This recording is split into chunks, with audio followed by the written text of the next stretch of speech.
Bentornati nel podcast del modulo Come reclutare, accogliere e coinvolgere l'apprendista in azienda, realizzato nell'ambito del progetto Future Skills for Trainers e dedicato alle competenze del tutor aziendale.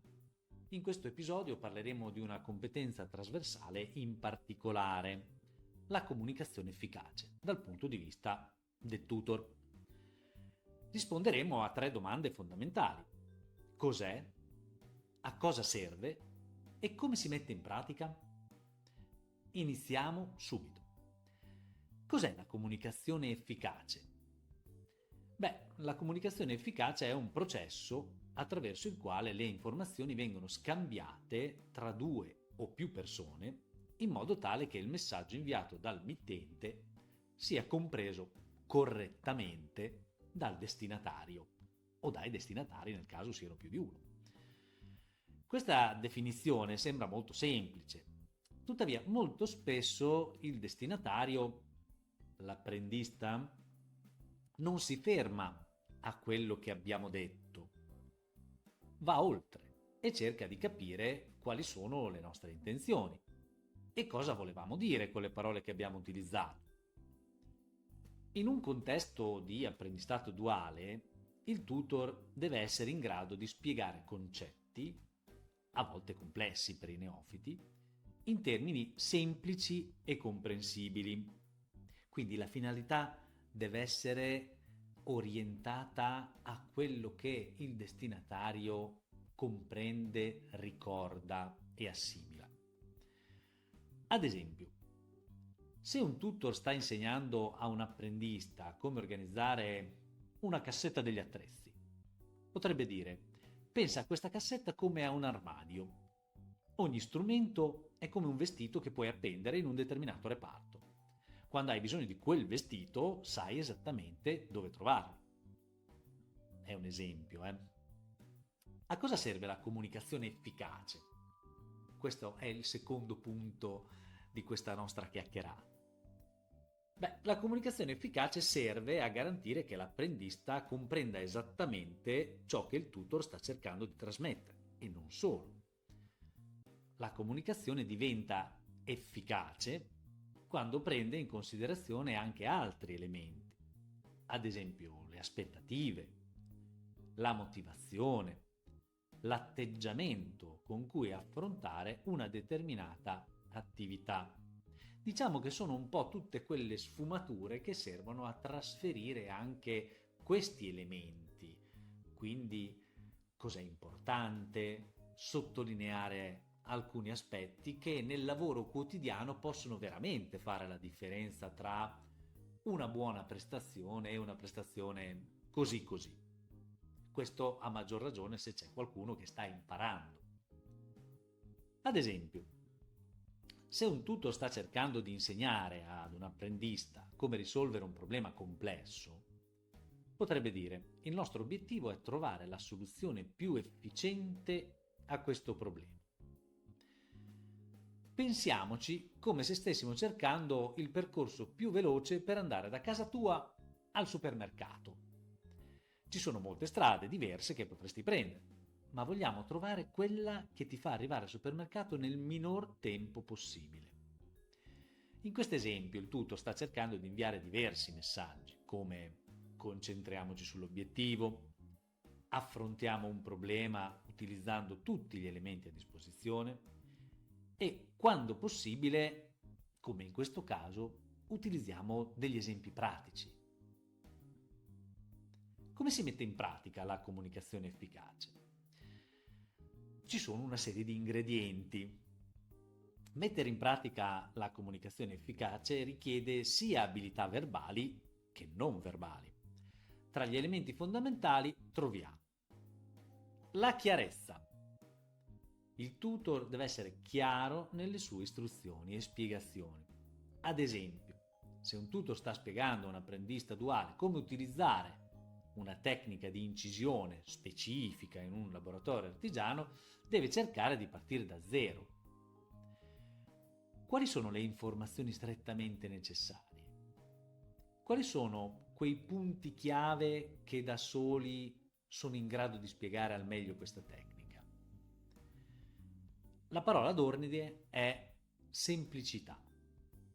Perché un discorso sia chiaro e il messaggio sia compreso correttamente, non dobbiamo inserire troppe informazioni o collegamenti tra esse, soprattutto non tutte insieme. Andiamo con ordine e partiamo dalla base. L'obiettivo è porci nella condizione di chi ci sta ascoltando. Quindi ogni tanto occorre un po' uscire dal nostro punto di vista che ci potrebbe far dare per scontate alcune cose. Il secondo punto della comunicazione efficace riguarda l'ascolto attivo. Il tutor deve mostrare all'apprendista che sta ascoltando e comprendendo ciò che l'apprendista sta dicendo o chiedendo. Infatti la comunicazione, per essere efficace, quasi mai è unidirezionale, no? C'è un dialogo, c'è un confronto. Ad esempio, se l'apprendista dice non sono sicuro di come usare questo attrezzo, il tutor potrebbe rispondere: capisco che non sei sicuro, che cosa ti preoccupa? Posso mostrarti come si usa se ne hai bisogno. Non aver paura di sbagliare, sei qui per imparare. In questo caso il tutor ha compreso ciò che voleva dire l'apprendista andando oltre il significato palese, non so come si usa, e ponendo l'attenzione su una componente nascosta, ho paura di sbagliare, di non fare bene.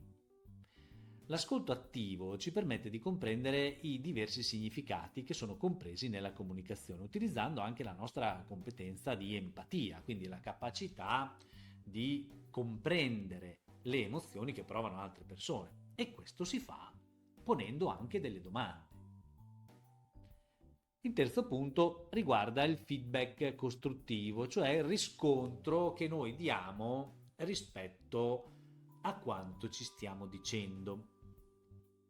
Il tutor dovrebbe fornire un riscontro all'apprendista in modo costruttivo e positivo. Ad esempio, potrebbe dire: hai fatto un ottimo lavoro nell'apprendere come usare quell'attrezzo. Tuttavia, ricorda di tenere sempre il manico con entrambe le mani per garantire un controllo migliore e prevenire incidenti. Quindi c'è sempre, un'apertura positiva e poi dei suggerimenti per il miglioramento. Questo, è un atteggiamento costruttivo, che facilita anche dall'altra parte un mettersi in gioco, un mettersi a disposizione. Il successivo punto riguarda la comunicazione verbale. La comunicazione verbale riguarda l'uso delle parole. È importante che il tutor scelga le parole giuste e le formuli in modo che l'apprendista possa comprenderle facilmente. Sembra facile, ma tra le molte parole che possiamo utilizzare ce ne sono sicuramente alcune che sono più comprensibili da parte di chi ci ascolta. Ogni tanto facciamoci questa domanda. Il quinto punto riguarda la comunicazione non verbale. La comunicazione non verbale riguarda l'uso del linguaggio del corpo, come i gesti, le espressioni facciali e il contatto visivo, lo sguardo per esempio. In effetti, mentre il tutor spiega come utilizzare ad esempio il tornio, potrebbe mostrare all'apprendista come maneggiare l'attrezzatura o fare un gesto per indicare la direzione in cui l'attrezzatura si deve muovere. Un altro esempio potrebbe essere il tutor che mostra un sorriso di incoraggiamento quando l'apprendista fa un buon lavoro, rafforzando in questo modo il feedback positivo. Quindi il riscontro che noi diamo al lavoro svolto può essere anche accompagnato da elementi non verbali, da uno sguardo, da un sorriso, da un'espressione facciale, in modo da alimentare, una relazione che non è necessariamente fatta soltanto di parole, ma anche di gesti. Poi abbiamo la comunicazione paraverbale. La comunicazione paraverbale riguarda l'uso del tono della voce, del ritmo del discorso e anche dell'enfasi sulle parole.